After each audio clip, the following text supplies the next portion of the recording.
Hola jóvenes, buenas tardes, ¿cómo se encuentran? El día de hoy vamos a iniciar, más bien vamos a continuar con nuestra clase, nuestro tema de Derecho Internacional Público. Ya en este mes estaremos concluyendo lo que es la materia de Derecho Internacional Público para enfocarnos en Derecho Constitucional. Hoy vamos a ver lo que son los delitos de la Corte Penal Internacional. Vamos a explicar los que, si no me equivoco, la clase pasada mencionamos. Y nada más nos va a faltar lo que es analizar lo que es el territorio, y habíamos comentado que el territorio tiene que ser, o lo conforma el derecho internacional, el territorio aéreo, el territorio marítimo y la plataforma terrestre, ¿ok? Pero el día de hoy vamos a analizar lo que son los delitos internacionales y México cómo está sujeto a estos. Ya en plataforma vi que subieron alguna información, algunas tareas, me da mucho gusto, hay mucho también todavía que falta, pero pues sí me gustaría que pudiéramos ir analizándolos para que queden más claros, ¿ok? Entonces vamos a ver que la Corte Penal Internacional es una institución permanente que está facultada para ejercer jurisdicción sobre todas aquellas personas que hayan cometido crímenes más graves de trascendencia internacional. Es decir, que sobrepasen pues los crímenes que se pueden resolver dentro de un país, ¿ok? Conforme al Estatuto de la Corte Penal Internacional, teniendo carácter complementario de las jurisdicciones penales nacionales, su competencia y funcionamiento están regidos por las disposiciones del Estatuto. Cabe mencionar que la Corte está vinculada estrechamente con las organizaciones de las Naciones Unidas.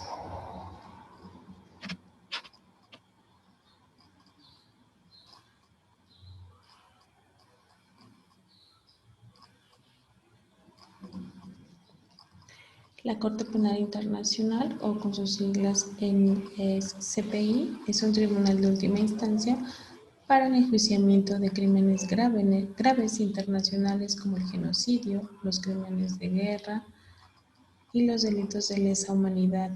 Su tratado, el Estatuto de Roma, fue adoptado en julio de 1998. La Corte empezó a funcionar en el año 2003 y sucedió a los tribunales de ad hoc conformaron en la década de 1990 para abordar crímenes antes cometidos. Es decir, crímenes atroces en la antigua Yugoslavia y Ruanda. A 20 años de la adopción del Estatuto de Roma, se ha logrado adelantos significativos para que el mundo reconozca la importancia de que haya justicia, pero también ha atravesado retrocesos y a medida que la proliferan las crisis de derechos humanos asociadas con delitos internacionales, ha quedado demostrado que su mandato es mucho más necesario y arduo de lo que anticiparon sus fundadores. Para asegurar su eficacia, la Corte y sus países miembros tendrían que probar que están en condiciones de desafío. Y aquí tenemos el listado. Vamos a ver que esos son los estatutos de Roma.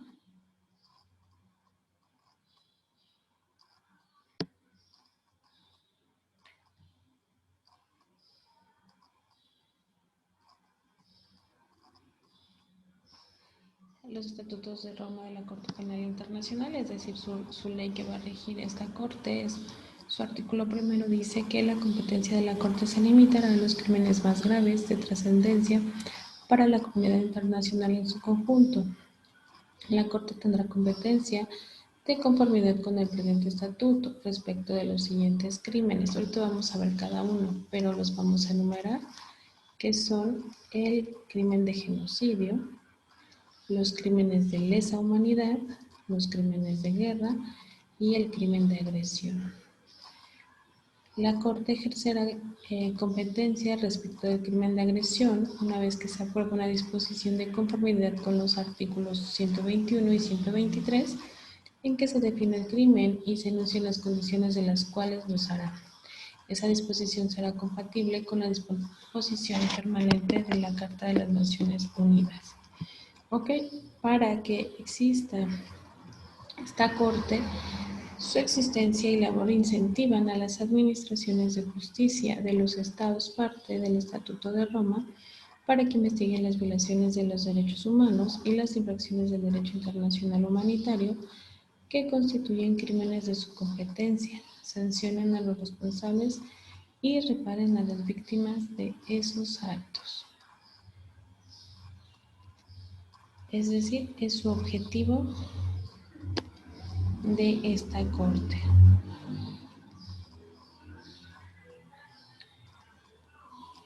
La Corte Penal Internacional también la vamos a usar como Tribunal Penal Internacional porque pues en ella se llevan todos los procesos que aquí en materia penal llevaríamos en México. Para hablar un poco de historia antes de ingresar a la descripción de cada uno de los crímenes, vamos a ver que los fundamentos políticos y doctrinales tras el establecimiento de un tribunal internacional para el enjuiciamiento de crímenes son de largo recorrido en Occidente. Ya en 1919, una vez terminada la Primera Guerra Mundial, los países victoriosos quisieron juzgar al Kaiser Guillermo II de Alemania por el crimen de agresión, pero nunca se llegó a un acuerdo sobre la materia. Su fundamento original más directo se encuentra en los tribunales internacionales establecidos en Nuremberg y Tokio,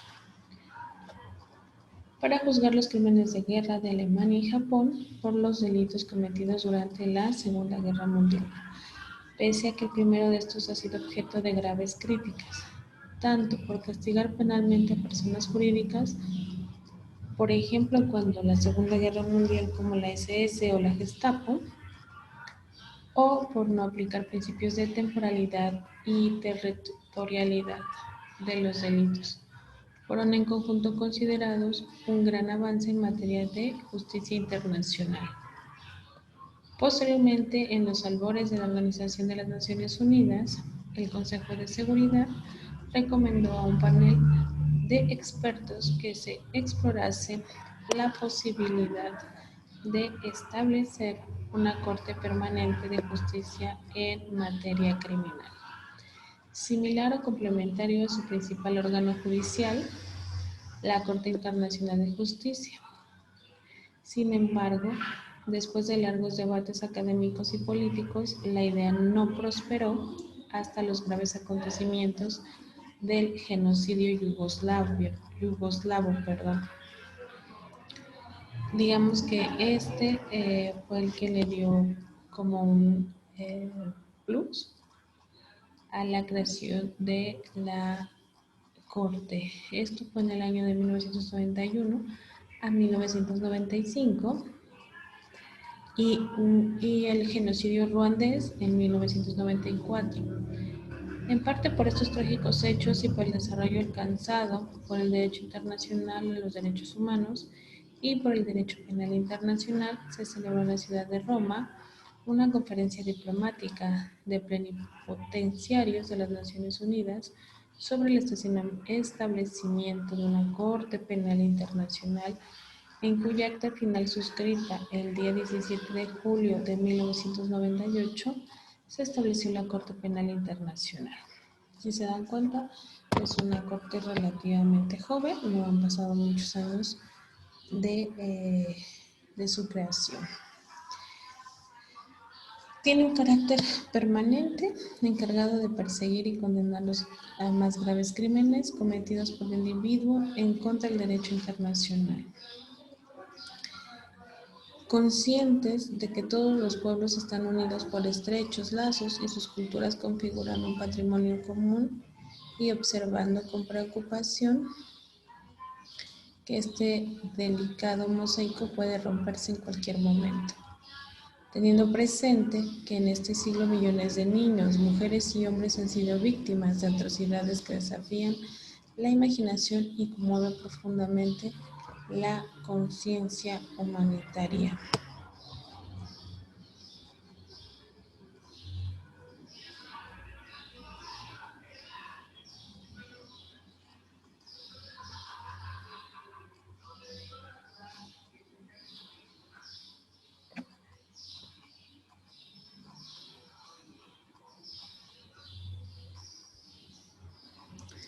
Reconociendo que estos graves crímenes constituyen una amenaza para la paz, la seguridad y el bienestar de la humanidad, y afirmando que los crímenes más graves de trascendencia para la comunidad internacional en su conjunto no deben quedar sin castigo, y que a tal fin hay que adoptar medidas en el plano nacional e intensificar la cooperación internacional para asegurar que sean efectivamente sometidos a la acción de la justicia.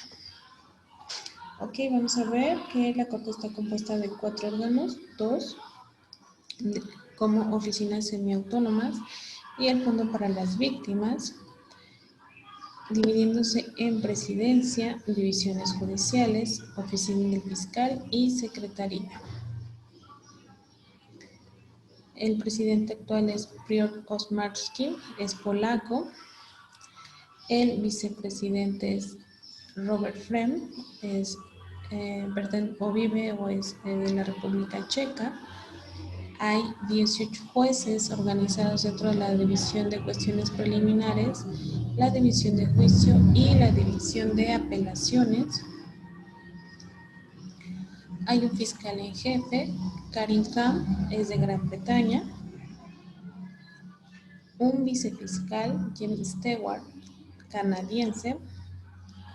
Y un secretario, Peter Lewins, también de Gran Bretaña. Las oficinas semiautónomas son la Oficina del Abogado Público para Víctimas y la Oficina del Abogado Público para la Defensa. Ok, la Asamblea de los Estados Parte,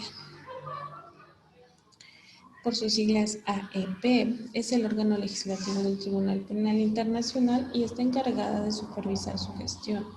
Está compuesto por representantes de los estados que han ratificado y adherido al Estatuto de Roma por principio de independencia de la Corte y para garantizar su imparcialidad política. La Asamblea de los Estados Parte no es un órgano de la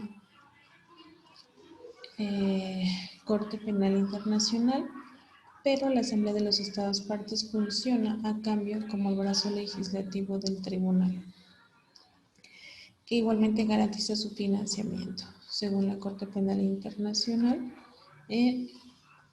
estos países han firmado el Estatuto de Roma, quedando dividido por zonas geográficas.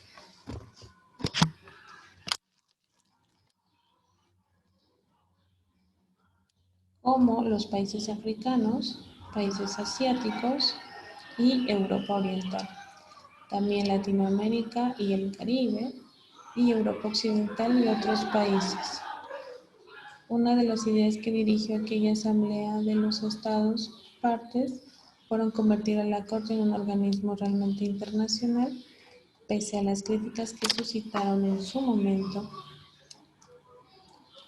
las reglas de ratificación que no permiten reservas.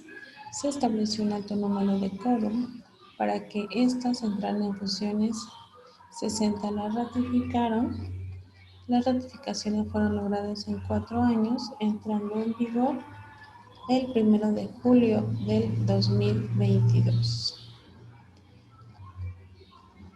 vamos a ver que este tribunal funciona como un organismo autónomo de cualquier otro poder o estado. Sin embargo, esto no obsta a que el cumplimiento de su deber cuente con la colaboración de otros poderes.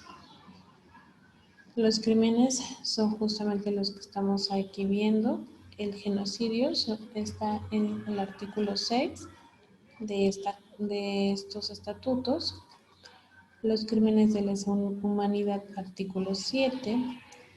Los crímenes de guerra, artículo 8. Los crímenes de agresión es una adhesión al artículo 8, es decir, artículo 8 bis.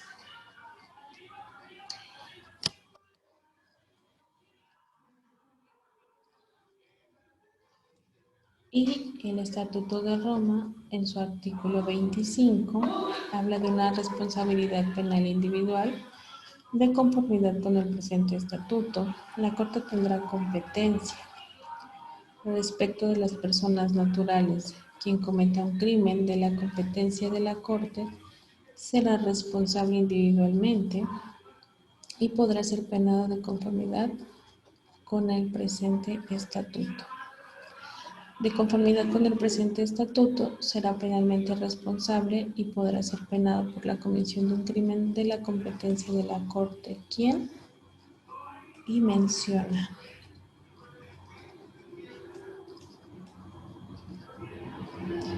Primero, comete ese crimen por sí solo, con otro o por conducto de otro, sea este o no penalmente responsable.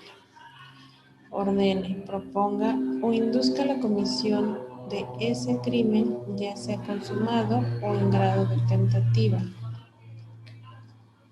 con el propósito de facilitar la comisión de ese crimen, sea cómplice o encubridor o colabore de algún modo en la comisión o la tentativa de la comisión del crimen, incluso suministrando los medios para su comisión.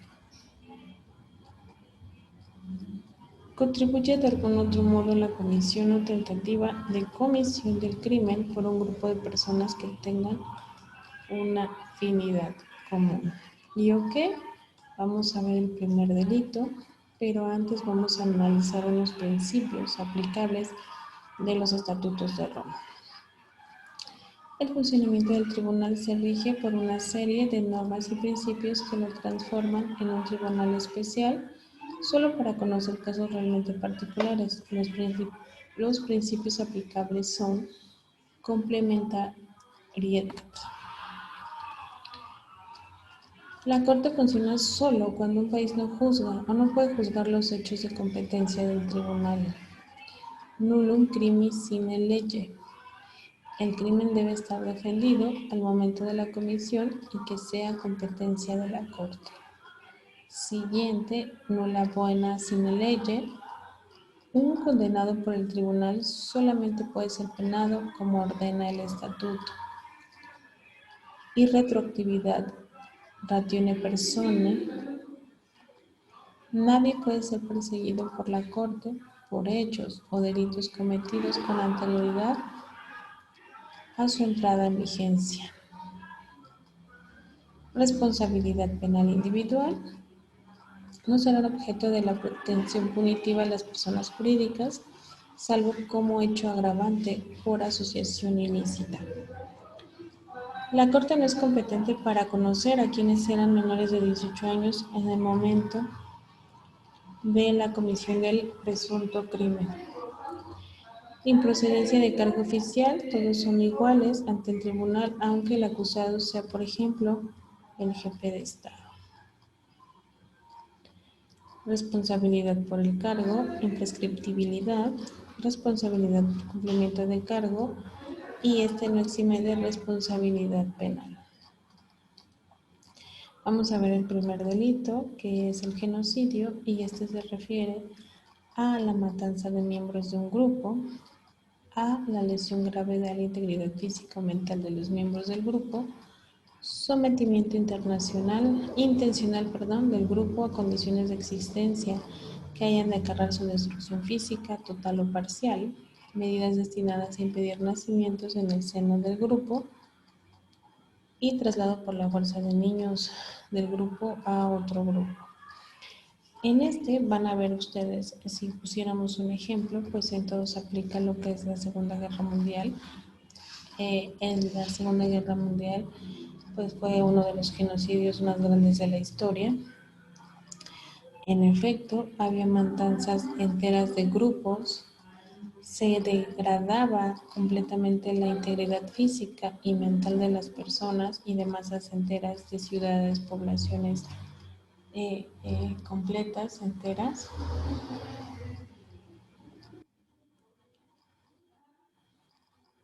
El sometimiento internacional del grupo a condiciones de existencia que hayan de acarrear su destrucción física, total o parcial. Medidas destinadas a impedir nacimientos en el seno del grupo. Ya ven que de tanta hambruna que pasaba, pues ya no podían tener hijos. Las mujeres ya obviamente dejaban, ya no, su cuerpo ya no era fértil, dejaban de tener sus periodos de de tan mala alimentación y tanto desgaste físico por los trabajos que tenían que hacer. Y trasladaban a los niños. Recuerdan que cuando llegaban a los campos de concentración, dividían a los hombres, a las mujeres y a los niños y los separaban de sus familias o del grupo donde venían para mandarlos a otro grupo. Entonces aquí se alcanzan a ver todos los delitos en la Segunda Guerra Mundial.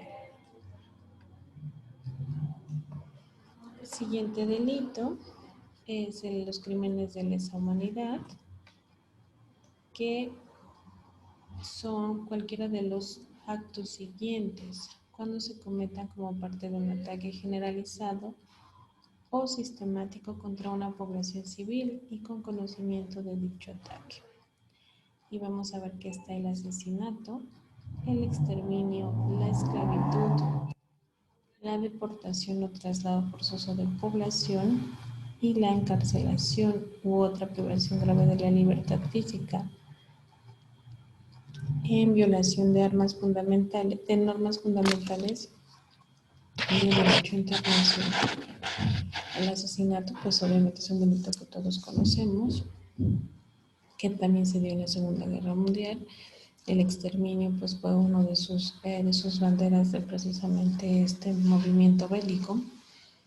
En la esclavitud hacían lo que los nazis decían, deportaban o trasladaban completamente a población entera, a un país entero, de hecho eso era el objetivo, y encarcelaban o privaban de manera grave la libertad física de estas personas, es decir, les restringían completamente sus derechos individuales.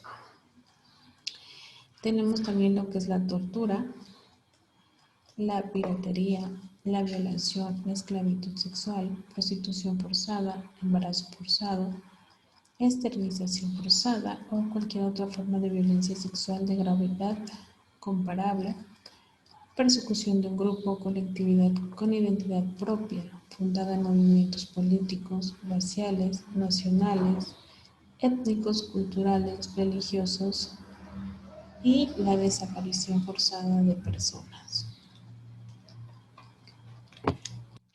Precisamente por eso se llaman delitos de lesa humanidad, es decir, lesiona a una mayor población de manera grave.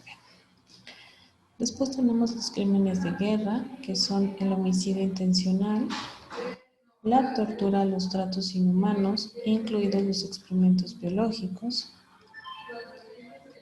el hecho de causar deliberadamente grandes sufrimientos o de atenuar gravemente contra la integridad física o de la salud.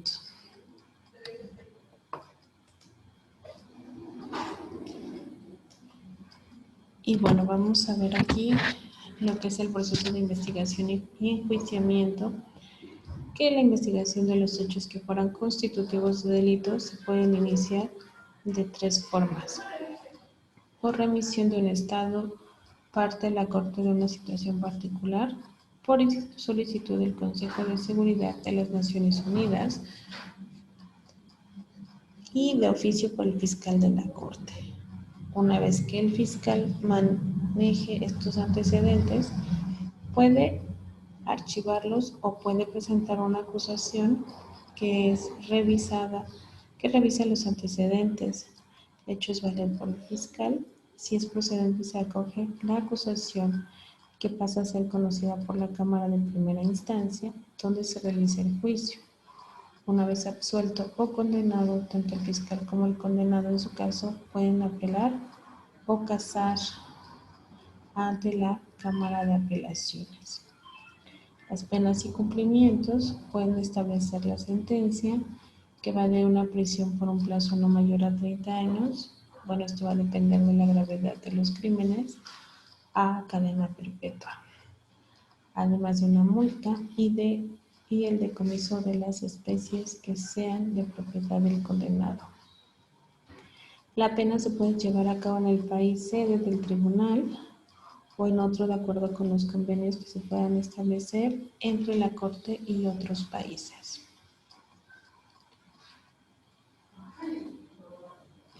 Los organismos internacionales son una organización internacional, es una asociación voluntaria de estados, es decir, tiene una composición esencialmente interestatal que tiene una base jurídica convencional que recibe el nombre de tratado consecutivo.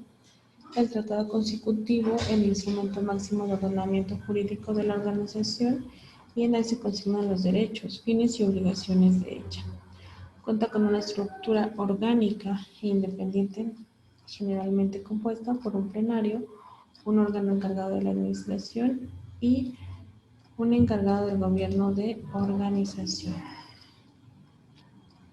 En este sentido, la relación con los estados y organismos internacionales de la Corte Interamericana, que es un organismo internacional, en virtud de las normas del estatuto de que la autorizan, podrá pactar con diferentes estados diversas formas de cooperación, de investigación y de cumplimiento de condenas. Estos pactos suelen ser considerados complementarios al estatuto para quienes los firman. A modo de ejemplo, en el año 2005, Austria firmó un acuerdo de cooperación y de apoyo a las investigaciones que realizaba la Corte.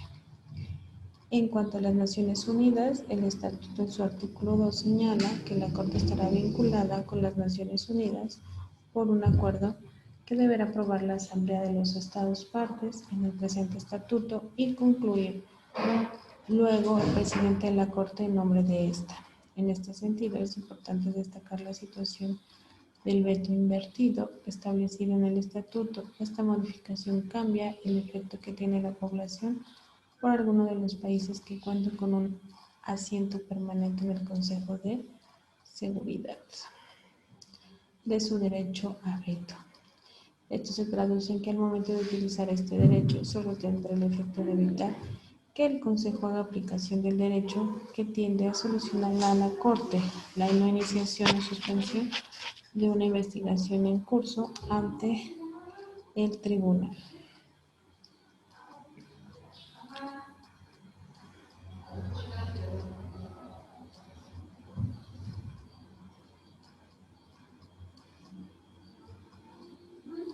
En cuanto a las Naciones Unidas, vamos a leer el artículo 98 del Estatuto, que señala que la Corte podrá negarse a dar curso a una solicitud de entrega o de asistencia en virtud de la cual el Estado requerido deba actuar en forma incompatible con las obligaciones que le imponga el derecho internacional con respecto a la humanidad de un Estado o a la inmunidad diplomática de una persona o bien de un tercer Estado, salvo que obtenga la cooperación de este para la renuncia de inmunidad. La Corte no dará curso a una solicitud de entrega en virtud de la cual el Estado requerido deba de actuar en forma incompatible con las obligaciones que le imponga un acuerdo internacional, conforme al cual se requerirá el consentimiento del Estado que envíe para entregar a la Corte a una persona sujeta a la jurisdicción de ese Estado, a menos que ésta obtenga primero la cooperación del Estado que envíe para que dé su consentimiento a la entrega. Estas normas establecen una forma de evitar el cumplimiento de las resoluciones de la Corte cuando existe un tratado internacional que proteja al nacional de otro Estado que no sea parte del estatuto. En términos prácticos, los Estados Unidos han hecho uso de esta situación que se preveía excepcional en los casos establecidos, tratados de cooperación con diversos países en los términos que señala este artículo que estamos mencionando. Ya para el año 2003 se hay una reforma y se solicita o se establece pedir ayuda militar a países que decidieron no acceder a convenir un tratado de exclusión con base en el artículo 98. Este medio de presión, con el cual en junio de 2005 ya había logrado cometer acuerdo con cerca de 100 países, no fue aceptado por varios estados que vieron afectados sus aportes militares por parte de los Estados Unidos. Entre estos últimos se encuentran Brasil, Costa Rica, Ecuador, Perú, Sudáfrica, Venezuela y otros países de América Latina.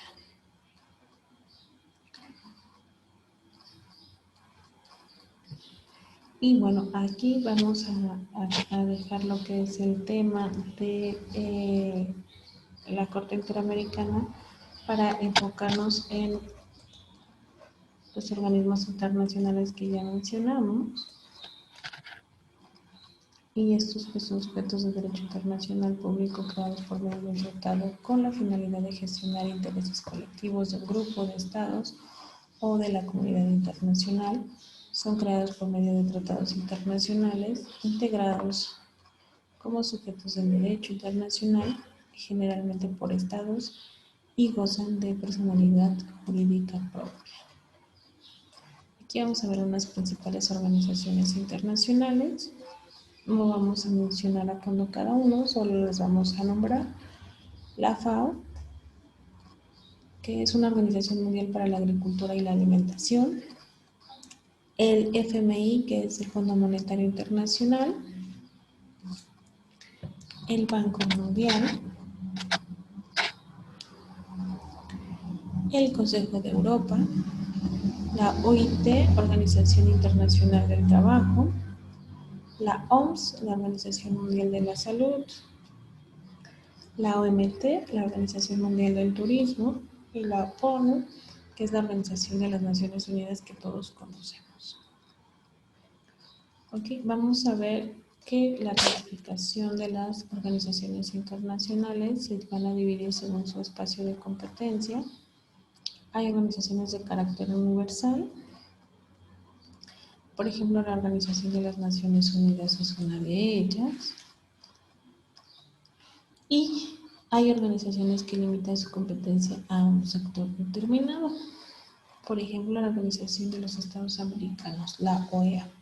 Es decir, la Organización de las Naciones Unidas abarca a todos los continentes del mundo. Sí, no hay limitantes. Obviamente solamente que pertenezcan a la organización los países. Sin en cambio, la Organización de los Estados Americanos o la OEA por sus siglas, solo va a tener países del continente americano. De hecho, se encuentran los 35 países de América pertenecen a la OEA. La OEA cuenta con una calidad en la que la pueden vigilar los gobiernos europeos, pero así está establecida, así está constituida.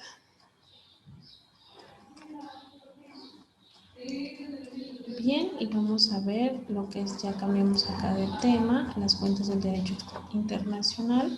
Vamos a ver la expresión fuentes del derecho. Se encuentra limitada a los métodos de creación de las normas jurídicas, que son reglas generales y permanentes, capaces de ser aplicadas repetidamente sin límite alguno. Aquí recuerden que cuando ustedes ingresan a lo que es el tema de derecho, pues siempre ven ese tema, ¿no? Nosotros cualquier materia de derecho lo iniciamos con el tema de fuentes, que viene del puente, que es el lugar donde emanan las normas jurídicas.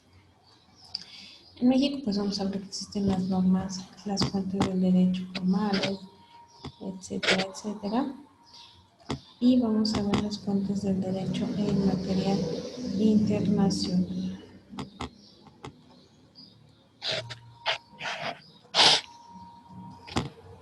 Aquí en México tenemos las fuentes formales y ahí vamos a ver lo que es la legislación, la costumbre, la jurisprudencia y la doctrina.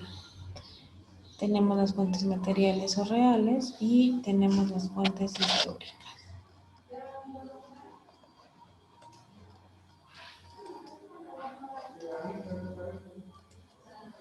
Se destacan dos concepciones diferentes en derecho internacional público. La doctrina positiva, según esta doctrina, la única fuente del derecho internacional es el acuerdo de voluntades, ya sea bajo la forma expresa, como es el caso de los tratados internacionales, y la forma práctica, como es la costumbre.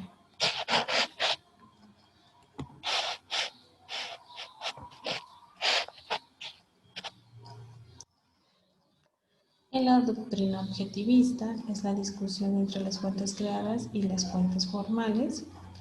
Las primeras son verdaderas fuentes del derecho y las segundas son los tratados y las costumbres que no crean derechos, sino que son modo de constatación.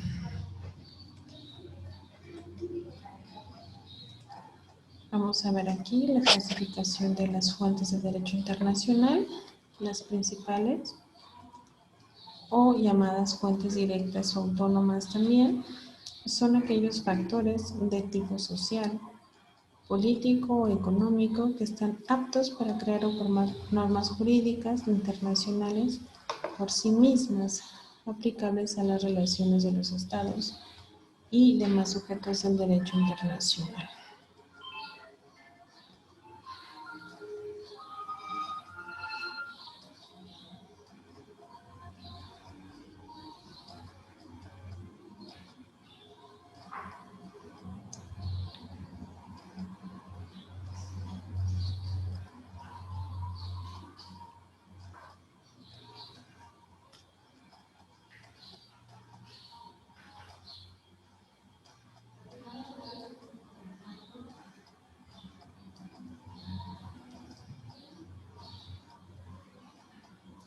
Y ahí vamos a tener de ejemplo a los tratados internacionales, ya hemos mencionado algunos ejemplos, las costumbres internacionales y los principios generales del derecho. Después tenemos a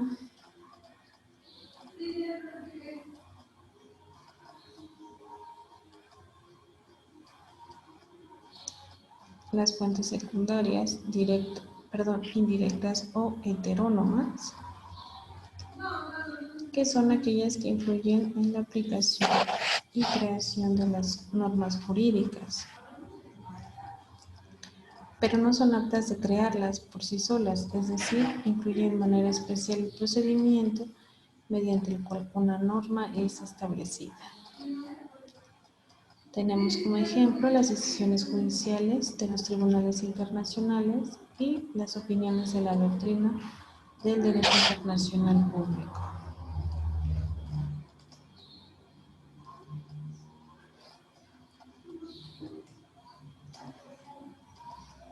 Y ya para finalizar tenemos los tratados internacionales, y los tratados son una de las más antiguas instituciones del derecho internacional. El estudio de los mismos comienza con la negociación y aprobación en el año de 1969 de la Convención de Viena sobre el Derecho de los Tratados. Un tratado internacional es un acuerdo celebrado por escrito entre estados o entre estados y otros sujetos del derecho internacional, que ya los analizamos, como las organizaciones internacionales y regidos por el derecho internacional. Aquí en el tema de tratados internacionales nosotros vamos a abarcar más a fondo, pero ahorita los mencionamos de manera general. ¿Ok? Aquí vienen algunos ejemplos: acuerdos sobre servicios aéreos entre el gobierno de los Estados Unidos mexicanos y el gobierno del estado de Qatar, firmado en la Ciudad de México el 24 de noviembre del año 2015. Otro ejemplo, el acuerdo entre el gobierno de los Estados Unidos mexicanos y el gobierno de la República de Cuba sobre cooperación, asistencia administrativa mutua e intercambio de información en asuntos aduaneros, firmados en Los Cabos, Baja California Sur, el 20 de abril del año 2018.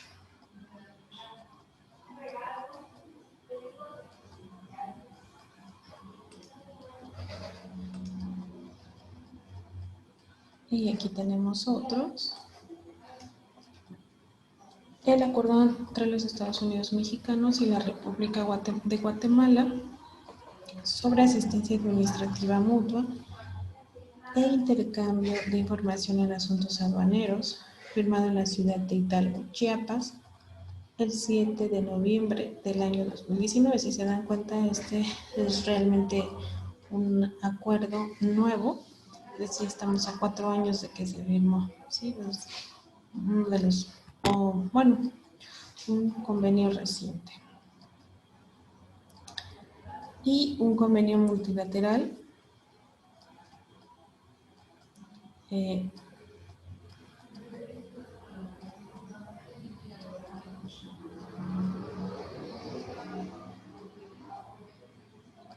es el convenio para implementar las medidas relacionadas con los tratados fiscales destinadas a prevenir la erosión de las bases imponibles del traslado de beneficios, hecha en París, Francia, el 24 de noviembre del año 2016, así como sus reservas y notificaciones.